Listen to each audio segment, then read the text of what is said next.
Hello friends, welcome to mysterious dominion. आज हम बात करेंगे 1930 के एक ऐसे पुनर्जन्म की कहानी की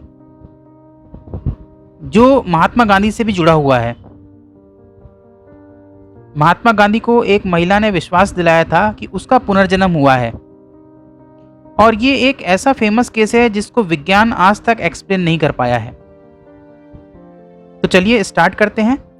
ये कहानी है राजधानी दिल्ली की, जहां 11 सितंबर 1926 को शांति देवी का जन्म हुआ था। आमतौर पर 4 साल के बच्चे सवाल करते हैं कि ये क्या है, क्यों है। उन्हें जो भी दिखता है उस पर सवाल करते हैं, खेलते हैं, कूदते हैं, मिट्टी खाते हैं। पर शांति देवी जब 4 साल की हुई तब उन्होंने बोलना शुरू ही किया था। छोटी सी उम्र में वो अपने माता पिता से दुनिया के बारे में नहीं पूछती थी। वो अपने माता पिता से अपने पिछले जन्म की कहानी कहती थी, और वो अपने वर्तमान माता पिता से अपने असली घर, असली माता पिता के बारे में बताती थी। स्कूल में 4-5 साल के बच्चे जब संख्या, चित्रकारी, ये सब कुछ सीखते हैं और दोस्त बनाते हैं, तब शांति देवी स्कूल जाकर अपने पति के बारे में बात किया करती थी। वो कहती थी कि उनका एक बच्चा है और उनका पति मथुरा का रहने वाला है, पर उन्होंने अपने पति का नाम नहीं बताया था। स्कूल के टीचर्स और छात्राओं ने बताया कि शांति देवी मथुरा की क्षेत्रीय भाषा में बातें करती थी। शांति देवी की बातें सुनकर, उनकी हरकतें देखकर हर कोई शख्स सकते में आ गया था। किसी को समझ नहीं आ रहा था कि इस बच्ची को ऐसा क्या हुआ है या वो ऐसी बातें क्यों कर रही है। एक बार शांति देवी के दूर के रिश्तेदार बाबू बीचन चंद्र उनसे मिलने पहुंचे। बाबू बीचन चंद्र दरियागंज दिल्ली के रामजस उच्च विद्यालय के प्राध्यापक थे। उन्होंने शांति देवी से बात की और ये लालच दिया कि अगर वो अपने पिछले जन्म के पति का नाम बता देंगी तो वो उसे मथुरा ले जाएंगे। शांति देवी ने अपने पिछले जन्म के पति का नाम बताया, केदारनाथ चौबे। उन्होंने अपने वर्तमान माता पिता से कहा कि उनका नाम लुगदी देवी था।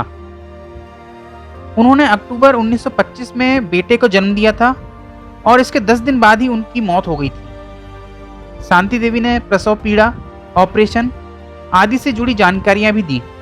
कोई भी छोटा बच्चा अपनी बुद्धि से इतनी गहरी बातें नहीं बता सकता है। शांति देवी ने न सिर्फ अपने पिछले जन्म के पति का नाम बताया, बल्कि ये भी बताया कि वो दिखते कैसे थे, उनका क्या व्यापार था। शांति देवी ने बताया कि उनके पति चश्मा लगाते थे, गोरे थे और उनके बाएं गाल पर मस्सा था। बीचन चंद्र ने पहले ये पता लगवाया कि क्या मथुरा में वाकई कोई केदारनाथ चौबे नाम का व्यापारी है।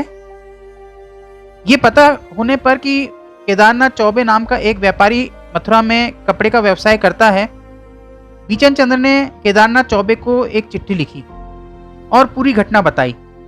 केदारनाथ ने चिट्ठी के जवाब में लिखा कि शांति देवी जो भी कह रही हैं वो सच है। इसके बाद बीचन चंद्र और शांति देवी दिल्ली में रह रहे केदारनाथ के भाई कंजीवन से मिले। शांति देवी ने कंजीवन को पहचान लिया और कहा कि वो केदारनाथ के चचेरे भाई हैं। इसके कुछ दिनों बाद केदारनाथ अपने बेटे और तीसरी पत्नी के साथ शांति देवी से मिलने पहुंचे। कहते हैं कि केदारनाथ और उनका बेटा शांति देवी से अलग अलग मिले। केदारनाथ शांति देवी से ये कहकर मिले कि वो केदारनाथ के बड़े भाई हैं, लेकिन शांति देवी ने उन्हें पहचान लिया। शांति देवी ने केदारनाथ के बेटे नवनीत लाल को भी पहचान लिया। केदारनाथ ने अकेले में शांति देवी से बात की और उन्होंने कुछ ऐसी बातें पूछी जो केवल उस समय की लुगदी देवी और केदारनाथ के बीच में हुई थी। इसके बाद उन्होंने ये दावा किया कि वो लुगदी देवी ही हैं। केदारनाथ का ये कहना था कि शांति ने कुछ ऐसी बातें बताई जो लुगदी देवी के अलावा कोई नहीं जानता था। केदारनाथ और उनका बेटा कुछ दिन दिल्ली रुककर वापस मथुरा लौट आए। शांति देवी दुखी हो गई और कुछ दिन बाद अपने माता पिता से मथुरा ले चलने की जिद करने लगी। मथुरा रेलवे स्टेशन पहुंचने पर शांति देवी ने एक अजनबी आदमी के पैर छुए। बाद में पता चला कि वो आदमी केदारनाथ का बड़ा भाई था।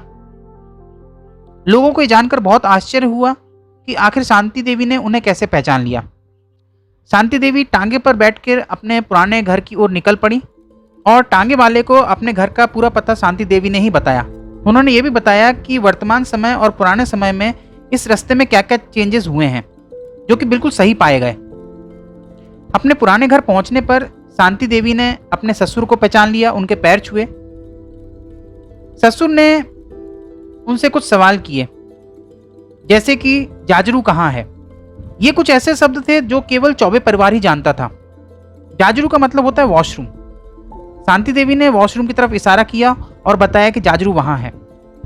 इसके बाद ससुर जी ने उनसे पूछा कि कटोरा क्या होता है, तो शांति देवी ने बता दिया कि वो एक तरह का पराठा होता है, जो कि केवल चौबे परिवार ही जानता था।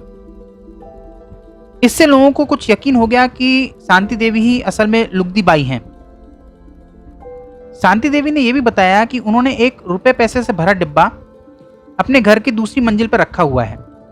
लोग दूसरी मंजिल पर पहुंचे तो वहां पे एक गमले का पॉट रखा हुआ था। शांति देवी ने बताया कि इसी पॉट के अंदर उन्होंने रुपया छुपा के रखा था, पर ढूंढने पर वो रुपया वहां नहीं मिला। शांति देवी को बड़ा आश्चर्य हुआ कि वहां रुपया उन्होंने रखा था, पर वहां रुपया कैसे नहीं मिला। तब बहुत देर की गहमा गहमी के बाद केदारनाथ ने बताया कि लुगदी बाई के मरने पे वो पैसे से भरा डिब्बा उन्होंने निकाल लिया था। शांति देवी का केस चर्चा का विषय बना हुआ था। देश के कई लोग इस केस के बारे में अखबार में पढ़ रहे थे और शांति देवी और लुगदी बाई पर बहुत बातें हो रही थी। ये अजीबोगरीब केस उस समय महात्मा गांधी के कानों तक भी पहुंचा। उन्होंने इस केस के जांच के आदेश दिए। उस समय के मशहूर साइकेट्रिस्ट इयान स्टीवेंसन भी इस शोध में शामिल थे। उनके अनुसार शांति देवी ही लुगदी देवी थी और ये बात कमीशन ने अपने रिपोर्ट में भी कही। कुछ लोगों के लिए ये धार्मिक चमत्कार था, लेकिन ये कोई भी साबित नहीं कर पाया कि आखिर शांति देवी को लुगदी देवी की जिंदगी के बारे में इतनी बातें कैसे याद थी। उस समय 2 रिपोर्ट लिखी गई थी। एक बालचंद नाहटा की रिपोर्ट, जिसे पुनर्जन्म की परिलोचना नाम से एक हिंदी पुस्तक के रूप में प्रकाशित किया गया था। इसमें उन्होंने कहा कि जो भी सामग्री हमारे सामने आई उससे हम इस निष्कर्ष पर पहुंचते हैं कि शांति देवी का यह मामला पुनर्जन्म को प्रमाणित करता है।